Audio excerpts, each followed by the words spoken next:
हिंदी में यूपीएससी की तैयारी से संबंधित प्रोग्राम्स को देखने के लिए सब्सक्राइब करें study IQ IAS Hindi. Hello दोस्तों, कैसे हैं आप सभी लोग। सबसे पहले तो आप सभी लोगों का स्टडी IQ IAS चैनल पर बहुत बहुत स्वागत है। दोस्तों, आज हम लोग स्टार्ट कर रहे हैं एक नई श्रृंखला। आधुनिक भारत इतिहास जो है उसको हम आज डिस्कस करेंगे उत्तर लेखन अभ्यास के माध्यम से, यानी कि आधुनिक भारत उत्तर लेखन अभ्यास के द्वारा। और ध्यान रखना दोस्तों, इसमें हम जो फोकस करेंगे वो फोकस करेंगे मुख्य परीक्षा पर। ध्यान रखिएगा।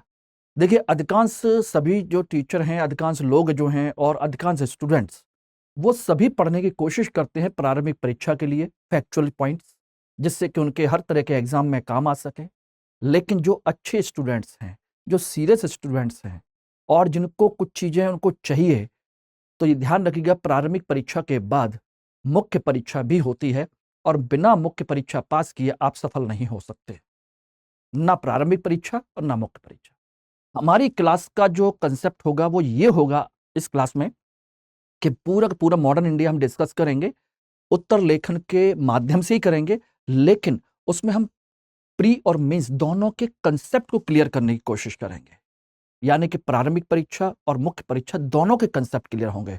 और आप लोग अच्छे से जानते हैं, यूपीएससी प्रारंभिक परीक्षा के लगभग 70 to 80% क्वेश्चंस कंसेप्चुअल बेस पर ही पूछता है, यानी कि विश्लेषणात्मक। और विश्लेषण का कंसेप्ट ये होता है कि विश्लेषण अगर आप पूरे सही डायमेंशन से नहीं करते हैं, नहीं जानते हैं, तो आपके प्रारंभिक परीक्षा के पेपर भी पास नहीं हो पाता। ध्यान रखना। इसीलिए बहुत बड़ी समस्या हो जाती है यूपीएससी को क्वालिफाई करना। इसलिए पूरा फोकस मेरा यही है कि मैं आप लोगों को मॉडर्न इंडिया केवल फैक्चुअल ना पढ़ाऊं, पूरी मॉडर्न इंडिया में केवल मेंस के ओरिएंटेड केवल क्वेश्चंस को डिस्कस ना करूं, बल्कि क्वेश्चन के साथ साथ प्री और मेंस के दोनों के कंसेप्ट को क्लियर करते चलो। ठीक है ना। तो आज हम इसी चीज को स्टार्ट कर रहे हैं। आप सभी लोगों का पुनः मैं मनोज कुमार बहुत बहुत स्वागत करता हूं दोस्तों, आपके अपने चैनल स्टडी IQ IAS पर। ठीक है ना। और आज हम एक नई श्रृंखला शुरू कर रहे हैं। सभी लोग प्रॉपर तरीके से जुड़ जाइए, अच्छे तरीके से समझ लीजिए। बहुत इंपॉर्टेंट सीरीज है ये। और ध्यान रखिएगा, ये सीरीज आप लोगों की अभी हाल फिलहाल सप्ताह में 4 दिन चलेगी, मंडे टू थर्सडे। ठीक है ना। बाकी जो और दिन हैं, आपकी दूसरी क्लास चली रही है मॉडर्न इंडिया की, बेरसर ले ही रहे हैं, कोई समस्या नहीं है। हम इसमें एक अलग तरीके से पढ़ने की कोशिश करेंगे। ठीक, तो चलिए इसको हम स्टार्ट करते हैं। और आप में से जो भी व्यक्ति मुझसे कनेक्ट होना चाहता है, जिससे जुड़ना चाहता है, तो मुझे मेरे साथ जुड़ सकता है। ये मेरा कोड है MK Live, जिसके थ्रू आप मुझसे मेरा कोई भी कोर्स स्टडी IQ कोई भी कोर्स परचेज करते हैं और मेरी पर्सनल गाइडेंस चाहते हैं, तो आप इस कोड का इस्तेमाल करके डिस्काउंट भी ले सकते हैं और मेरी पर्सनल गाइडेंस तो आपको मिल ही जाएगी। ठीक है ना। और ये मेरा टेलीग्राम, ये इंस्टाग्राम और ये मेरी मेल ID है, जिसके थ्रू मुझसे आप कनेक्ट हो सकते हैं। और अगर बाई चांस वो सर्च नहीं हो पाता है, तो ये बार कोड का इस्तेमाल कर सकते हैं टेलीग्राम के लिए। ठीक है ना। ये मैंने बस आपको बता दिया है। बाकी सबसे पहली बात कि यूपीएससी उत्तर लेखन की जो शर्तें होती हैं वो 4-5 चीजें हैं, जिस पर विशेष तौर पर आपको ध्यान देना चाहिए। सबसे पहली बात तो यह है कि उत्तर लिखा जाए। हर व्यक्ति, हर टॉपर ये कहता है, हर कोचिंग का जो टीचर है वो ये कहता है, समझिएगा। आप लोग भी जानते हैं कि उत्तर लिखो, आंसर राइटिंग करो, आंसर राइटिंग करो। लेकिन मेरा मानना यह है कि आप दिन में 10 आंसर लिखने के बजाय आप 2 या 3 आंसर लिखिए, लेकिन आंसर वो लिखिए जो यूपीएससी डिमांड करता है, यूपीएससी की जरूरत के अनुसार हो। ऐसा नहीं है कि आप घास काटने चले गए और कैसे भी घास काट के चले आए। नहीं भाई, हमें जो भी काम करना है अच्छे से करना है, सॉलिड तरीके से करना है। इसलिए पहली मैं टॉपिक स्टार्ट करूं, अपने कंसेप्ट स्टार्ट करूं या अपना क्वेश्चन स्टार्ट करूं, बात ध्यान रखिएगा, उससे पहले आज से आप लोग ध्यान रखिएगा, कुछ चीजें अपने रजिस्टर, पेन, पेंसिल और आपका जो भी जरूरी सामान है उन सबको लेकर के साथ बैठिए। ठीक है ना। मेरी मेल ID, मेरा टेलीग्राम चैनल, उसको ज्वाइन कर लीजिए और उसके थ्रू आप अपना क्वेश्चन भी मुझे दिखा सकते हैं। ध्यान रखना। लेकिन ध्यान रखिएगा, सबसे पहले हमें कुछ चीजें जो उत्तर लेखन की शर्तें हैं पहले वो जान लीजिए, क्योंकि यही चीज हम लोग नहीं जानते।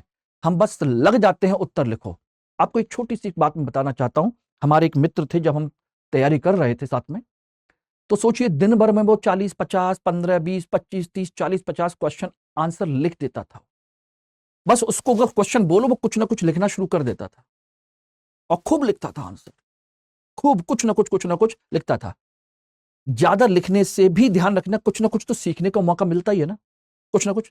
मेरा जो अपना कंसेप्ट था, मैं उससे कहता था भाई तुझे लिखना है लिखो। मैं तो दिन भर में मुश्किल से 5 या 6 क्वेश्चन लिखूंगा और आराम से पूरे दिन उन क्वेश्चंस के बारे में सोचूंगा, ठीक है ना, उनका सिनॉप्सिस बनाऊंगा, उनकी यूपीएससी की डिमांड है उसके अनुसार काम करूंगा, उसके बाद रात को आराम से बैठ कर लिखूंगा, बिल्कुल शांत तरीके से। इसीलिए कंडीशन ये हुई कि फर्स्ट अटेम्प्ट में मैंने मेंस लिखा, सेकंड अटेम्प्ट में इंटरव्यू दिया, थर्ड अटेम्प्ट में इंटरव्यू दिया, फोर्थ अटेम्प्ट में इंटरव्यू दिया, हार्ड लक नहीं हुआ, पीसीएस में सिलेक्शन हो गया, ठीक है ना। ध्यान रखना, उस बंदे का बेचारे का कुछ नहीं हो पाया।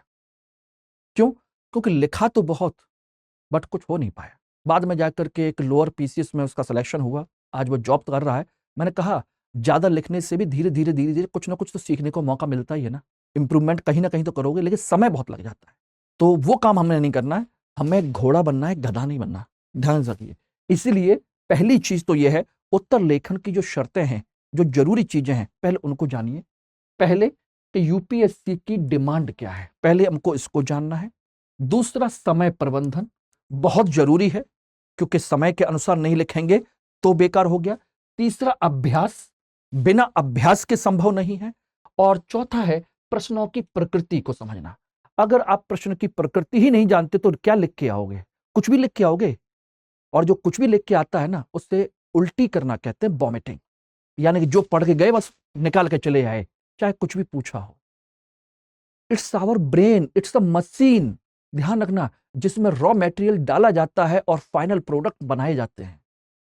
अब आपको कचरा घर बनाना है तो आप अपने से डिसाइड कर लीजिए। मेरा मानना यह है कि ये एक अच्छी मशीन है, जिसमें कचरे को, रॉ मटेरियल को डालिए और फाइनल बेहतरीन प्रोडक्ट्स निकालिए। वही जो बेहतरीन प्रोडक्ट्स निकालने वाले लोग हैं, वही देश चलाते हैं, वही आपको बनना है। ध्यान रखिएगा।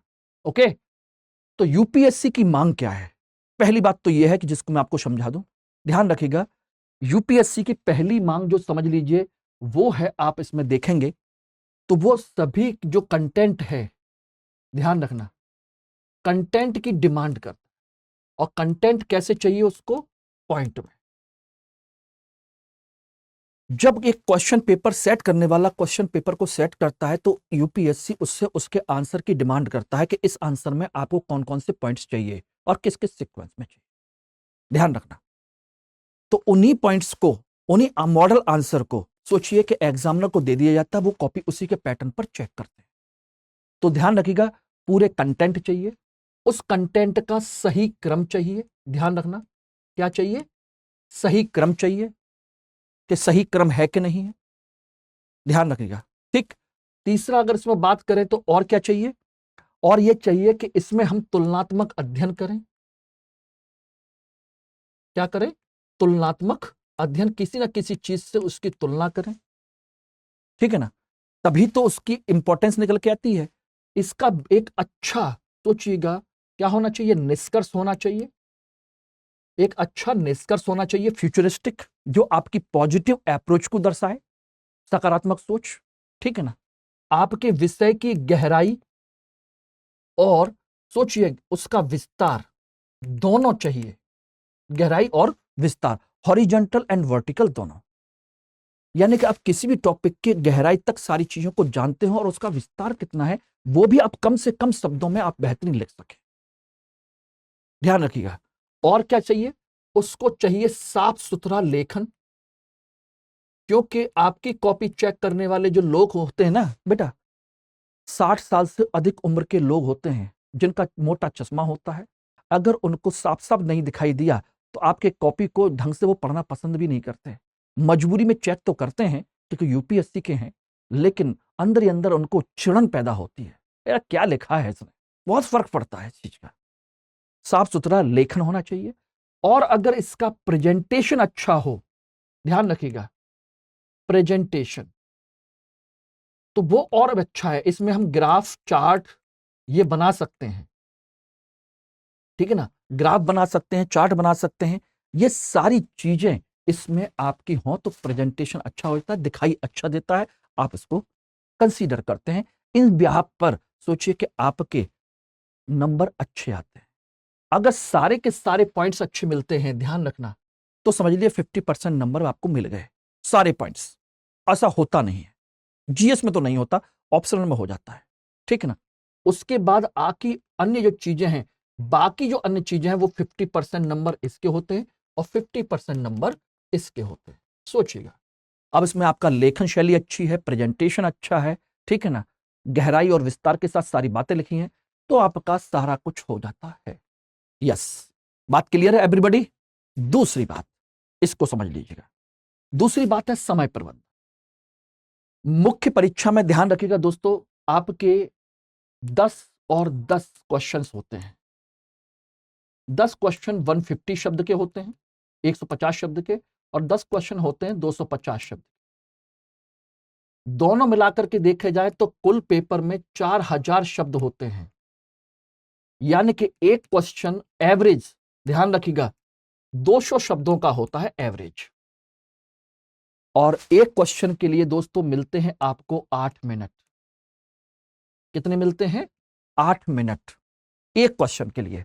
बोले कि कहां सर, 180 मिनट होते हैं 3 घंटे में, और 3 घंटे में हमको 20 क्वेश्चन करने हैं, इसका मतलब हो गया एक क्वेश्चन के लिए 9 मिनट। भाई बिल्कुल सही है, 9 मिनट मिल रहा है, लेकिन हम ध्यान दीजिएगा 180 मिनट में से 15-20 मिनट तो हमारी कॉपी चेक करने में, कॉफी के फॉर्म को भरने में, ठीक है ना, इन्विजिलेटर के चेक करने में, पानी पीने में, पेपर पढ़ने में, इन सब में निकल जाता है। बचते हैं आपके 140 से लेकर के 160 मिनट ही बचते हैं। मैंने फिर भी आपको 8 मिनट दिए हैं, 8 मिनट में आपको 200 शब्द लिखने हैं, ध्यान रखिएगा। और 200 शब्द भी ध्यान रखना, सारे पॉइंट्स आने चाहिए, सही सीक्वेंस में आने चाहिए, उसी में आपको चार्ट भी बनाना है, आपको उसी में ग्राफ भी बनाना है, ठीक है ना, राइटिंग भी अच्छी रखनी है, सारा निष्कर्ष भी अच्छा होना चाहिए। ये सब 200 मिनट आप 8 मिनट में कर सकते हैं बिना अभ्यास के? पॉसिबल नहीं है। इसीलिए तीसरी जो चीज है, सबसे ज्यादा टॉपर्स जो फोकस करते हैं वो इसी बात को कहते हैं, टॉपर क्या सभी, आप भी अच्छे से जानते हैं कि लेखन अभ्यास बहुत जरूरी है। खूब लिखो बस। और लेखन अभ्यास के लिए ध्यान रखना दोस्तों, 2 चीजें ध्यान देनी है। मैंने पहले भी क्लास में आपको बताया हुआ है, इस क्लास में आप समझ लीजिए, हम लोग मॉडर्न इंडिया ही स्टार्ट कर रहे हैं, लेकिन उससे पहले हम कुछ शर्तें बता रहे हैं, उनको आप समझिएगा। लेखन अभ्यास के लिए हमें 2 तरह के क्वेश्चन करने हैं, एक क्वेश्चन और क्वेश्चन 2। एक क्वेश्चन जिसमें हम पूरा टाइम देंगे, पूरा समय देंगे, पूरे समय, यानी कि 2 घंटे से लेकर के 3 घंटे में हम एक क्वेश्चन करेंगे, आराम से उसको पढ़ेंगे, उसके नोट्स बनाएंगे, उसके पॉइंट्स बनाएंगे, पॉइंट बनाने के बाद आराम से उसको लिखेंगे, साफ सुथरा पूरा कंटेंट लिखते हुए, यानी कि पूरी चीज को प्रॉपर फोकस करते हुए इसमें हम टाइम देंगे, यानी एक तरीके से उस क्वेश्चन का पूरा नोट्स बनकर तैयार हो जाएगा। ठीक। दूसरा करेंगे, दूसरा हम ये करेंगे कि इसमें हम समय के साथ करेंगे, समय सीमा के अंदर, समय सीमा के अंदर, यानी कि 8 मिनट में हमको लिखने की प्रैक्टिस करनी है, घड़ी लगा करके स्पीड मेंटेन करने के लिए। तो ये किसके लिए होगा? हमारी स्पीड मेंटेन करने के लिए होगा। एक होगा हमारे कंटेंट को रिच करने के लिए, और दूसरा क्वेश्चन होगा हमारे स्पीड के लिए। 8 मिनट में लिख के सोचिएगा, 8 मिनट में किसी भी टॉपिक पर लिखिए, 200 शब्द लिख पाएंगे? हाथ दर्द कर जाएंगे। एक क्वेश्चन लिख लोगे, 2 क्वेश्चन लिख लोगे, 3 क्वेश्चन लिख लोगे, उसके बाद आपको 20 क्वेश्चन लिखने हैं। 20 क्वेश्चन इसी पैटर्न पर लगातार लिखने हैं, कंटिन्यूअसली। अब आप समझिएगा, इसलिए तीनों चीजों को जानना बहुत जरूरी है। क्यों दोस्तों, बात समझ में आ रही कि नहीं आ रही? आप लोगों को लग रहा होगा कि सर इतना टफ एग्जाम है, इतनी सारी चीजें हैं, कैसे करेंगे? बेटा आईएएस की जॉब भी तो उसी तरह की है, इंडिया की सबसे टॉप मोस्ट जॉब है, जिसके आगे सोचिए बड़े से बड़े पानी भरते हैं। कितने भी बड़ी कंपनी के सीईओ, एमडी वेमडी सब बन जाइए, एक जब आईएएस अधिकारी आता है ना, तो सबकी ऐसी तैसी हो जाती है। और इतनी बड़ी पोस्ट अगर आपको चाहिए, तो आपका व्यक्तित्व, आपकी नॉलेज, आपका प्रेजेंटेशन उसी तरह का होना चाहिए। यही है, इसलिए कहा जाता है कि आईएएस अधिकारी बहुत ज्ञानवान होता है। बाकी सभी देखिए इंजीनियर, डॉक्टर सब अपने अपने फील्ड के स्पेशलिस्ट होते हैं, लेकिन आईएएस अधिकारी जो होता है ना, वो हर सब्जेक्ट में सोचिएगा कैसा होता है, ऑलराउंडर होता है। उसे हर सब्जेक्ट की नॉलेज होती है, कुछ ना कुछ, और थोड़ी बहुत नहीं, ठीक ठाक होती है। वो किसी एक सब्जेक्ट का एक्सपर्ट हो या ना हो, लेकिन ऑलराउंडर बेहतरीन होता है। यस, तो आप लोगों को बनना है, घबराइए नहीं। बस स्टार्टिंग के 10-15 दिन, 20 दिन थोड़ी सी मेहनत लगेगी, उसके बाद आराम से आ जाएंगे अपने ट्रैक पर। बस एक बार स्टार्ट करने की जरूरत है। अब आप ही लोग हैं, जब आप लोगों ने पहली बार चलना शुरू किया तो आपको होश भी नहीं है कि आपने कब कैसे चलना शुरू किया था। ठीक है ना? आपने ABCD यही पढ़ना शुरू किया था तो आपको पता नहीं था कि इसमें कितनी परेशानी होती है। लेकिन पढ़े ना, सीखे ना, चले ना, आज आप दौड़ते भी हैं, आज आप अच्छा बोलते भी हैं, आज आप अच्छा लिखते भी हैं, हिंदी में भी और इंग्लिश में भी, हर चीज में अच्छा करते हैं। आपने मोटरसाइकिल सीखी थी, स्टार्टिंग में सबको चलानी आती थी नहीं, लेकिन आपका उसमें इंटरेस्ट था। कई बार हो सकता है आप में से कई सारे लोग गिरे भी हों, कई सारे लोगों को चोट भी लगी हो, तो डर के मारे छोड़ दिया क्या? नहीं, नहीं छोड़ा ना, क्योंकि कभी छोड़ने का सोचा ही नहीं। तो इसको क्यों छोड़ना है? ये भी करना है। बस आपको तरीका बता रहे हैं, उस पर ध्यान देना है। आज से सोचिए कि मुझे ये क्वेश्चन है, इसका मुझे क्या करना है, धीरे धीरे धीरे धीरे इसका कंटेंट पूरा एक एक करके, सारी चीजें एक साथ नहीं आएंगी, ध्यान रखिएगा। आप सोचें कि सारी चीजें एक साथ आ जाए, पॉसिबल नहीं है।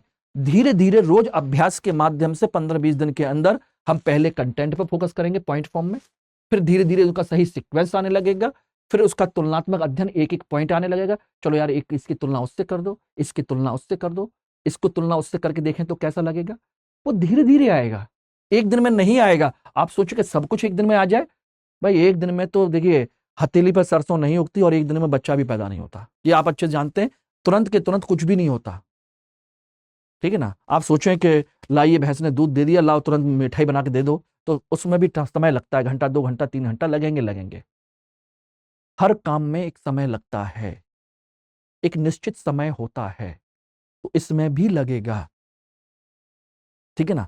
मैं अपनी मॉडर्न इंडिया की क्लास स्टार्ट करने से पहले इसीलिए चाह रहा हूं कि आप मेंटली प्रिपेयर हो जाएं, क्योंकि मैं फिर उसी तरीके से धीरे धीरे सारी चीजों पर फोकस करना शुरू करूंगा आप लोगों के लिए, एक एक करके सारी चीजें। ओके? और उसके बाद प्रश्नों की प्रकृति को समझना। बिल्कुल, यूपीएससी की मांग तो हमने समझ ली, क्या वो चाहता है, कैसे चाहता है, फिर आंसर, सही आंसर, सही क्रम, तुलनात्मक अध्ययन, अच्छा निष्कर्ष, उसकी गहराई कितनी चाहिए, कितनी नहीं चाहिए, ये तभी आएगा जब हम उसकी प्रकृति को समझ पाएंगे। क्वेश्चन में पूछा क्या जा रहा है, पता चला कि हम उल्टी करके आ गए, पूछा कुछ भी जाए, हम बस लिख के उतार के चले आए, क्योंकि उससे मिलता जुलता टॉपिक वही है, जो मन में आया सो लिखा। ये कोई यूनिवर्सिटी का एग्जाम नहीं है, डिग्री कॉलेज का एग्जाम नहीं है कि खाली पेज भर के आने हैं। बेटा यह परफेक्ट लिखना है, क्योंकि पेज भरने वाली टेंडेंसी से जिंदगी नहीं चलती, देश नहीं चलता। आपके कंधों पर पूरे देश, पूरे जिले, पूरे राज्य, सबकी जिम्मेदारी होगी। जरा सा भी उल्टा सीधा डिसीजन हुआ कि देश की पूरी सिस्टम की बैंड बच जाएगी, पूरे सिस्टम की, चाहे कोई भी डिपार्टमेंट आप संभाल लीजिए, अगर उसकी सीरियसनेस को नहीं समझे तो समझ लीजिए, कोई भी काम करेंगे आप अपने घर में छोटा मोटा कोई काम उठा के देख लीजिए, घर में छोटा मोटा फंक्शन करते हैं, कैसे सीरियस रहते हैं कि नहीं ये करना है, ये करना है। उसको हल्के फुल्के अंदाज में क्यों नहीं लिया? क्या घर में पूजा होनी है, तो पूजा होनी है तो क्या क्या लेके आना है? कुछ उल्टा सीधा सामान ले आए, चलो यार ये ले चलते हैं और ये नहीं ले चलते।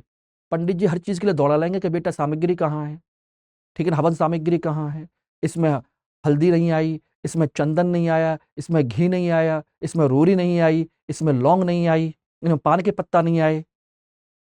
उसको एक एक चीज को ध्यान से लेके आते हो कि नहीं आते? हलवाई को हायर करते हैं, हलवाई भी सोचिए हर एक चीज को प्रॉपर तरीके से बनाता है, तभी आपका खाना अच्छा बनता है। तो इसी तरीके से ये भी है, इसकी भी अपनी सीरियसनेस है और इस पर आपको ध्यान देना पड़ेगा, वरना सारे काम बिगड़बड़ हो जाएंगे। ये जिंदगी का खेल नहीं है, मौज मस्ती करी और यूट्यूब देखा, फिल्म देखी और एंजॉय किया, गाना गाए चले गए, वो भी आप कर सकते हैं, लेकिन कुछ काम सीरियस करने के बाद। मैं उसकी मना नहीं कर रहा हूं। 24 घंटे में से 5 घंटे, 4 घंटे, 5 घंटे आराम से खूब इंजॉय करो, लेकिन बाकी टाइम जब पढ़ो तो प्रॉपर तरीके से पढ़ो, प्रॉपर तरीके से अच्छे से काम करो यार। और जब इंजॉय करो तो खूब इंजॉय करो, कोई समस्या नहीं है, किसी ने नहीं रोका। ठीक है ना, क्लियर हो गया। अब बात आती है जो मैंने बताया कि किन किन चीजों पर, वो मैंने अभी जस्ट आपको बता दिया। आपको पॉइंट फॉर्म में लिखना है, सही क्रम जानना जरूरी है, साफ उत्तर लेखन, उसकी उपयोगिता यानी कि निष्कर्ष, और सही प्रस्तुतिकरण, डायग्राम, चार्ट, फ्लो चार्ट, इसके माध्यम से उसको सही ढंग से बनाना है। यह यूपीएससी की मांग है, इसी पर आपको फोकस करना है दोस्तों। और उत्तर लेखन के माध्यम से मैं आपका यही करने की कोशिश करूंगा। ध्यान रखना, इसी क्रम से जब इतनी सारी चीजें होने लगेंगी तो आपका प्री का कंसेप्ट भी क्लियर हो जाएगा, मेंस का भी क्लियर हो जाएगा। हर टॉपिक से होगा। हम सोचिए हर टॉपिक से लेकर के क्वेश्चन चलेंगे। ध्यान रखना, बिल्कुल मॉडर्न इंडिया के बिल्कुल स्टार्टिंग से सारी चीजों को लेकर के चलेंगे दोस्तों। ओके, ध्यान रखना।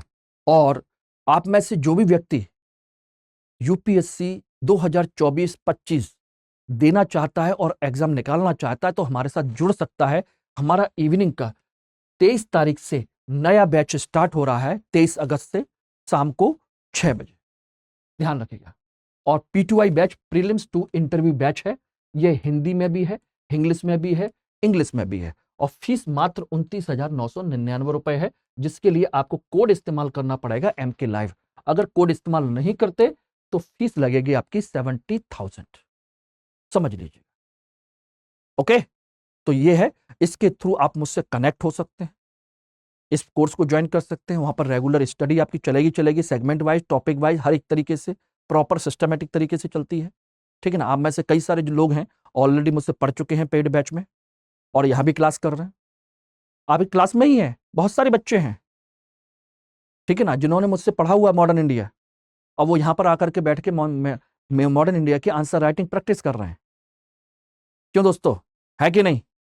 ठीक है, तो चलिए इसको स्टार्ट करते हैं। और इसमें जो आपको जो फैसिलिटी मिलेंगी वो ध्यान रखिएगा, मेंटरशिप है, लेक्चर के नोट्स हैं, लाइव क्लासेस है, टेस्ट सीरीज है, बुक्स हैं, और मेंस रेजिडेंशियल प्रोग्राम भी है। मेंस रेजिडेंशियल प्रोग्राम का मतलब होता है ये ऐसा प्रोग्राम जो प्रारंभिक परीक्षा पास करने के बाद, जब थर्ड स्टेज में जून में जब आप प्रारंभिक परीक्षा पास कर लेंगे तो स्टडी IQ अपने प्रमाइस पर आपको बुलाएगा। यहां पर 4 महीने तक आपको पढ़ाएंगे, लिखाएंगे, रहने की व्यवस्था करेंगे, खाना पीना उपलब्ध कराएंगे, सब कुछ एक क्लास का। आपको कुछ नहीं करना है, सिर्फ और सिर्फ पढ़ना है, प्रैक्टिस करनी है। बाकी हमारी पूरी मेंटरशिप टीम, पूरे लैब फैकल्टी मेंबर्स आपके साथ मेहनत करेंगे उन सभी टॉपिक्स पर जहां पर जरूरत है। आपकी प्रैक्टिस कराएंगे मेंस के टाइम पीरियड में, और अभी भी हम करा रहे हैं, उस समय तो और फाइनल कराएंगे। सोचिएगा, यह है मेंस रेजिडेंसी प्रोग्राम। इसके लिए आपको अलग से कोई पैसा नहीं देना है, सिर्फ 29,999 रुपए, उसी में ही है इंक्लूड। सोचिए, 4 महीने रहने खाने की व्यवस्था दिल्ली जैसे शहर में, सोचना, और फीस नथिंग। ठीक है ना। अब बात आती है कि आधुनिक भारत, मैंने पैटर्न आपको बता दिया किस किस चीजों पर फोकस करना है। अब बात करते हैं आधुनिक भारत के बारे में। ध्यान रखना, आधुनिक भारत का इतिहास को जानने से पहले, आधुनिक भारत को जानने से पहले यह चीज जान लीजिए कि इतिहास है क्या। इतिहास में हम क्या पढ़ते हैं? इतिहास में हम पढ़ते हैं सामाजिक जीवन में प्रगति के बारे में, जो भी उतार चढ़ाव हैं, आर्थिक जीवन के बारे में, राजनीतिक एवं प्रशासनिक जीवन के बारे में, धार्मिक जीवन के बारे में, सांस्कृतिक और वैज्ञानिक गतिविधियों के बारे में। किसी भी कालखंड में, चाहे वो प्राचीन इतिहास के संदर्भ में रही हो, मध्यकालीन इतिहास के या आधुनिक इतिहास के, किसी भी कालखंड में हम इन्हीं सारी चीजों को देखने की कोशिश करते हैं कि जो किस किस कालखंड में इनमें क्या क्या उतार चढ़ाव आए हैं और कैसे कैसे आए। ध्यान रखना, तो इतिहास राजा महाराजाओं का नहीं है। मैंने पहले भी कहा, इतिहास है मानव जीवन के विकास का, मानव जीवन से जुड़ी हुई इन अवधारणाओं का। और इसमें प्रशासनिक या राजनीतिक स्तर पर अगर किसी व्यक्ति ने अपने आप को राजा घोषित किया है और उसने उस समय की समाज, अर्थव्यवस्था, राजनीति, धर्म, संस्कृति, विज्ञान, इन सबको प्रभावित किया है, तो उसके योगदान को पढ़ते हैं, अन्यथा नहीं पढ़ते। केवल उन्हीं चीजों को पढ़ते हैं, उन्हीं शासकों के बारे में पढ़ते हैं जो अर्थव्यवस्था, जो इतिहास को प्रभावित करते हैं, चाहे सकारात्मक और चाहे नकारात्मक, सबको नहीं पढ़ते। Okay, clear? तो समझ लीजिएगा, यही सारी चीजें आपके प्राचीन इतिहास में होती हैं, यही मध्यकालीन इतिहास में होती हैं और यही आधुनिक इतिहास में होती है। यही सब पढ़ेंगे, ठीक है ना। बात आती है कि आधुनिक इतिहास में क्या क्या चीजें हैं। आधुनिक इतिहास की समाज के स्तर पर देखें तो आधुनिक इतिहास में मानवतावाद और सामाजिक समानता पर बल दिया गया है। इसी को कहते हैं आधुनिकता। आपसे पूछा जाए कि बताइए कि आप लोग आधुनिक हैं या नहीं? अरे हम मॉडर्न इंडिया में रह रहे हैं, मॉडर्न वर्ल्ड में रह रहे हैं, वी आर मॉडर्न। तो कैसे माने कि आप मॉडर्न हैं? क्योंकि हम मानवतावाद को लेकर के चलते हैं, यानी समानता के बात करते हैं, लोकतंत्र की बात करते हैं, लोकतांत्रिक पद्धति की बात करते हैं, सामाजिक समानता की बात करते हैं। और जो सामाजिक समानता की बात नहीं करता, जाति प्रथा पर विश्वास करता है, अस्पृश्यता में विश्वास करता है, छुआछूत में विश्वास करता है, वो तो आधुनिक है नहीं। वो तो पिछड़ा पिछड़ा व्यक्ति है, उसकी सोच पिछड़ी है। समझिएगा। तो यही जानना है कि आधुनिक भारत है क्या। तो आधुनिक भारत का पहला मूल्य तो यही है कि आधुनिक भारत में हम मानवतावाद और समाजवाद, समानता के सिद्धांतों को लेकर के चलते हैं। दूसरी बात, आर्थिक स्तर पर आधुनिक अर्थव्यवस्था, आधुनिक इतिहास में खुली और बाजारवादी अर्थव्यवस्था को लेकर चलते हैं, ना कि राजा महाराजा के द्वारा चलाई हुई अर्थव्यवस्था। वरना राजा महाराजा जो कह देते थे आज से सुई इतने रुपए की बिकेगी, हाथी इतने रुपए का बिकेगा, गुलाम इतने रुपए का बिकेगा, घोड़ा इतने रुपए का बिकेगा, वही होता था। एक तरीके से बंद अर्थव्यवस्था।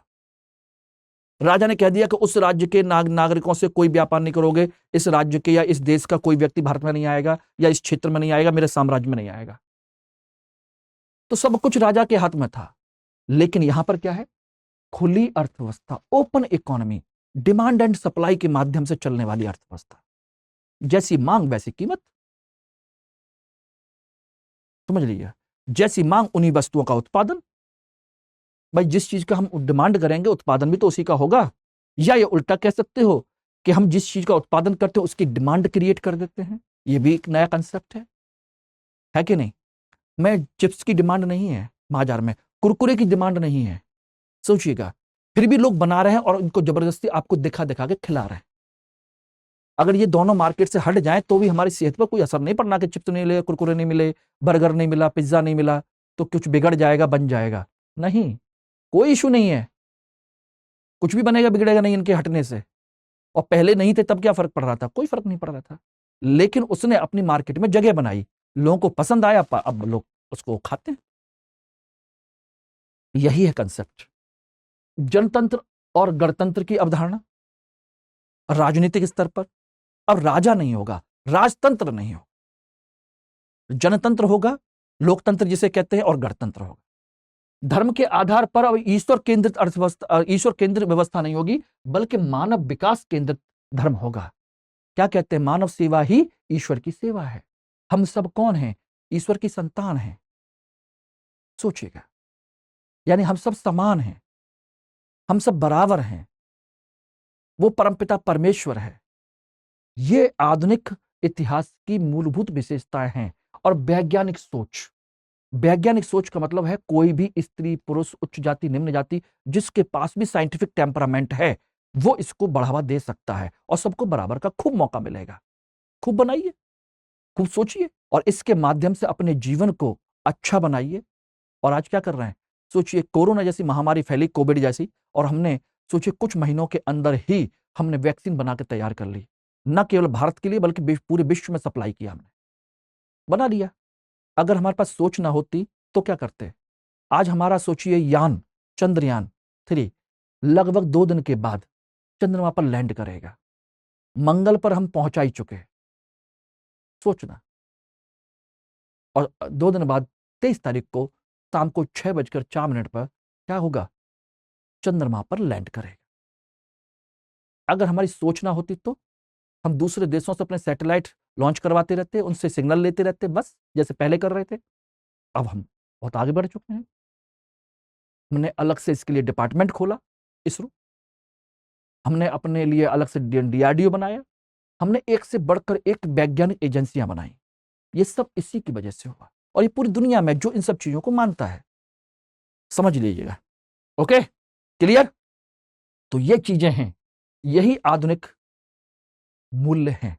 और आधुनिक मूल्यों की शुरुआत, आधुनिक विश्व इतिहास और आधुनिक भारत का इतिहास, ध्यान रखना, आधुनिक विश्व इतिहास, इसकी शुरुआत होती है आपके कहां से? इटली के पुनर्जागरण से, लगभग 1550 के आसपास, 1554-55 में, जब इटली में कुस्तुनतुनिया पर, सोचिएगा, अरबों ने आक्रमण कर लिया और उसको जीत लिया, तो वहां के लोग भाग करके इटली में आ गए। इटली के मिलान शहर, वेनिस शहर, ठीक है ना, रोम शहर में, और वहां जाकर के उन्होंने सोचा कि आखिर रोमन एम्पायर हार कैसे गया। तब उन्होंने हर एक क्षेत्र में, समाज में, अर्थव्यवस्था में, विज्ञान में, संस्कृति में, हर क्षेत्र में नई सोच को बढ़ावा दिया, अपने आप को पूरा बदल के रख दिया। यही था।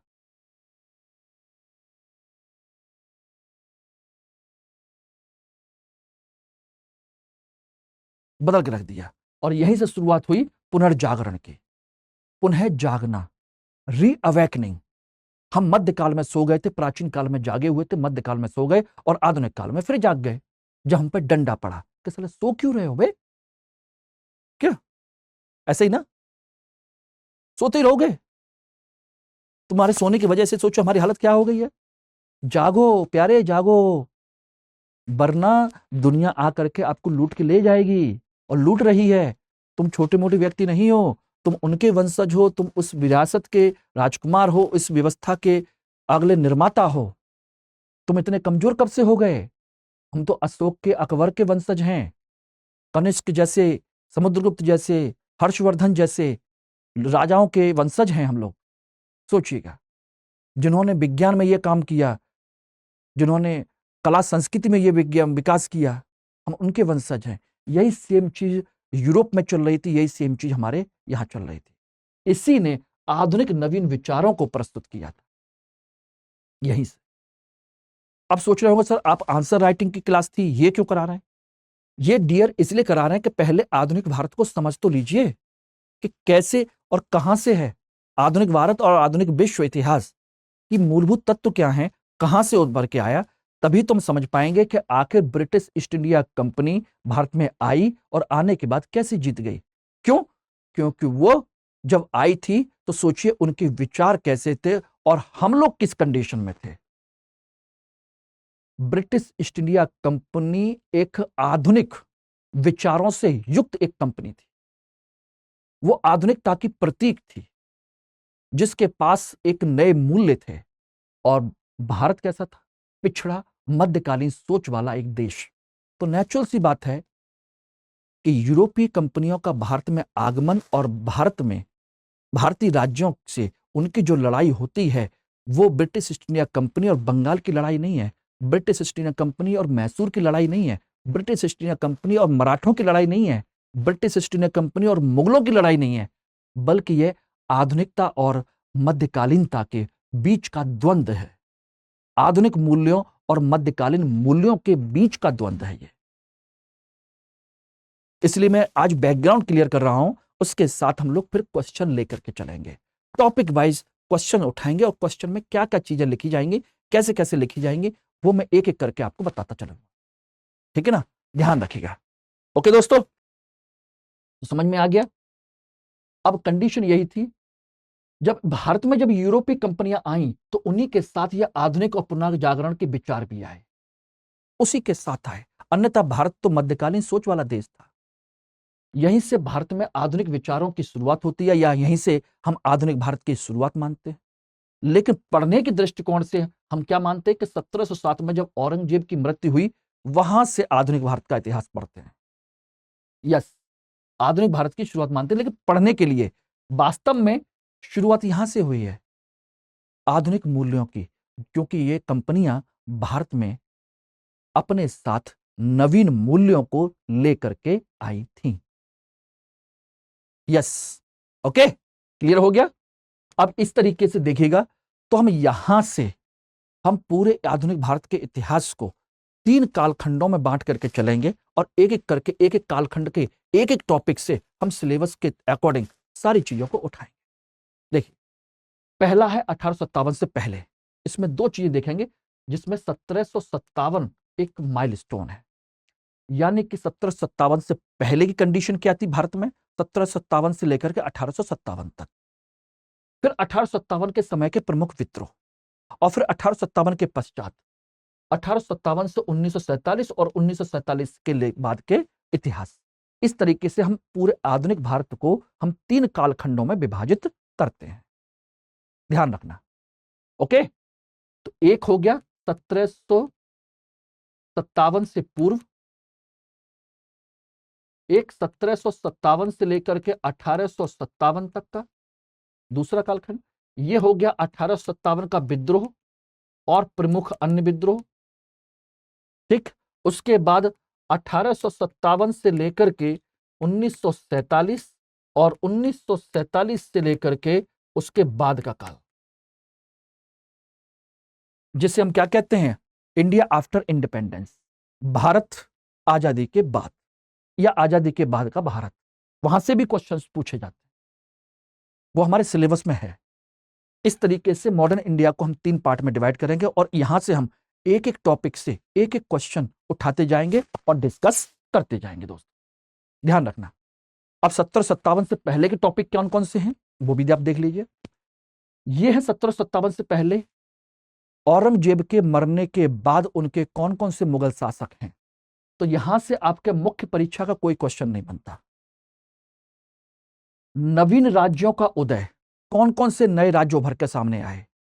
तो यह क्वेश्चन बनता है 18वीं सदी में के भारत पर। क्वेश्चन कोई भी बन सकता है कि 18वीं सदी का भारत कैसा है।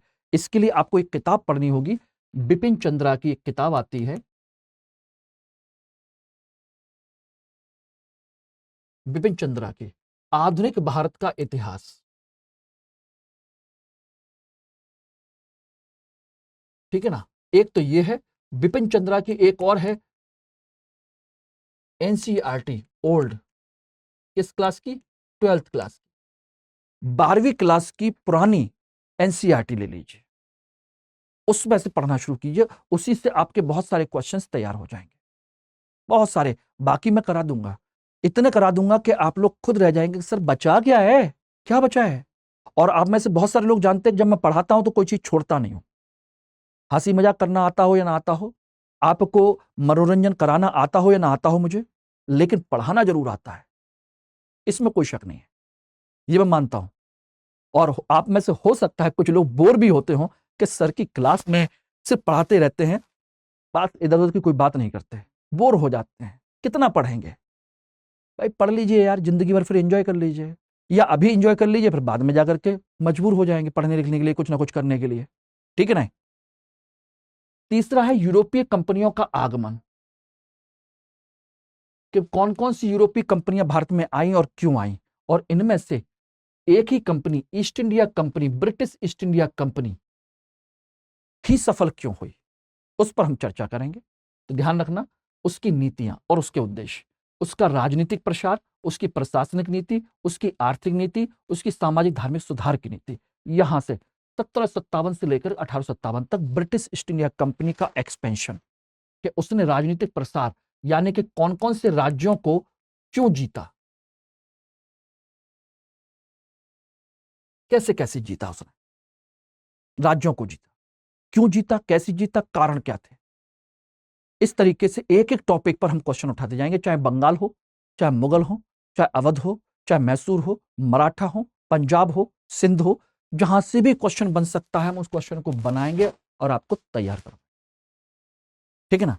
प्रशासनिक नीति, कोई भी उसकी प्रशासनिक नीति हो, आर्थिक नीति, चाहे वो उसकी भू राजस्व नीति हो, कृषि का वाणिज्यीकरण हो, या कह सकते हैं कि आपका धन का निष्कासन हो, भी औद्योगिकरण हो या सीमित औद्योगिकरण हो, कोई भी टॉपिक हो। सामाजिक धार्मिक सुधार नीतियां, कौन कौन से कानून बनाए उन्होंने, क्यों बनाए, शिक्षा भी आएगा, समाज सुधार कानून भी आएंगे, विवाह संबंधित भी आएंगे, विधवा पुनर्विवाह से संबंधित भी आएंगे, ये सब आएंगे। ओके, क्लियर हो गया। इस तरीके से सारी चीजों को हम देखेंगे। इसमें 1857 के समय के प्रमुख विद्रोह देखेंगे, नागरिक विद्रोह, जनजातीय विद्रोह, कृषक विद्रोह, 1857 का महाविद्रोह, ये भी हम देखेंगे। इनसे संबंधित जो क्वेश्चन बन सकते हैं, नागरिक विद्रोह के कारण क्या थे, क्यों असफल हुए, जनजातीय विद्रोह का स्वरूप कैसा था, ठीक है ना, इनके क्या कारण थे, प्रमुख कारणों की चर्चा कीजिए। कृषक विद्रोह, कौन कौन से प्रमुख कृषक विद्रोह थे, उनके प्रमुख कारणों की चर्चा कीजिए। 1857 का महाविद्रोह, इसका तो पूरा का पूरा स्वरूप है, कारण है, सफलता असफलता के कारण है, ठीक ना, इनके प्रभाव हैं। तो सारे अपने आप में बहुत बड़ा डायमेंशन है, इस पर तो हम चर्चा करेंगे।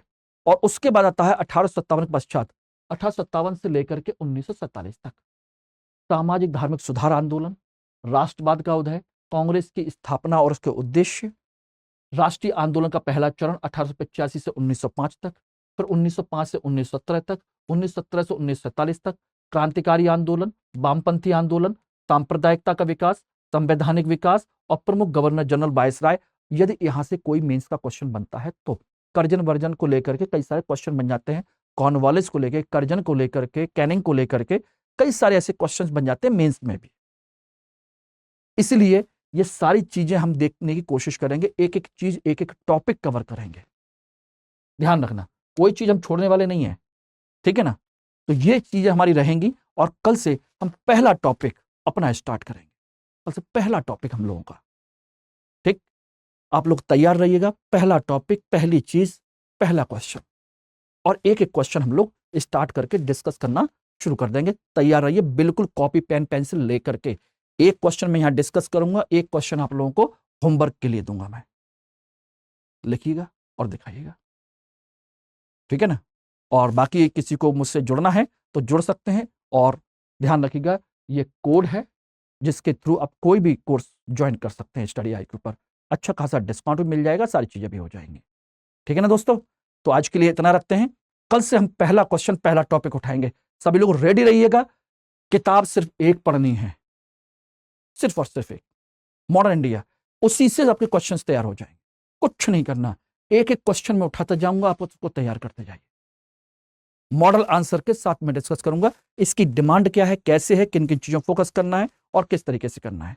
और इसमें जो क्वेश्चंस होंगे, सोचिए एक्सपेक्टेड क्वेश्चंस भी होंगे, प्रीवियस ईयर के क्वेश्चंस भी होंगे, दोनों चीजें होंगी।